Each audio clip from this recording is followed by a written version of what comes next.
தாராபுரத்தில் திருப்பூர் கிழக்கு மாவட்ட மகளிர் அணி தலைவர் செல்வி ரமேஷ் கொடி அறிமுக விழாவை ஒட்டி பட்டாசு வெடித்து பொதுமக்களுக்கு இனிப்புகள் வழங்கி கொண்டாடினர். இதில் 100க்கும் மேற்பட்ட விஜய் ரசிகர்கள் கலந்து கொண்டனர். திருப்பூர் மாவட்டம் தாராபுரம் பனையூரில் உள்ள தமிழக வெற்றிக் கழக தலைமை நிலைய செயலகத்தில் கட்சிக் கொடியை அக்கட்சித் தலைவர் விஜய் வியாழக்கிழமையன்று உறுதிமொழி எடுத்த பின்னர் கட்சிக் கொடியை அறிமுகம் செய்து வைத்தார்.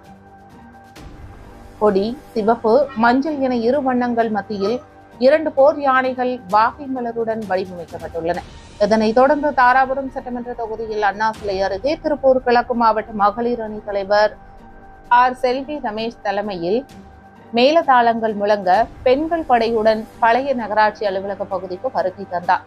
அப்போது அங்கு 100க்கும் மேற்பட்ட விஜய் ரசிகர்கள் குவிந்தனர். ரசிகர்கள் ஒன்றிணைந்து பட்டாசு வெடித்தும் பொதுமக்களுக்கு இனிப்புகள் கொடுத்தும் வருங்கால முதலமைச்சர் அண்ணன் விஜய் வாழ்க வாழ்க என கோஷமிட்டனர். மேலும் மகளிர் அணியினர் மற்றும் விஜய் ரசிகர்கள் உற்சாகமாக கொண்டாடினர்.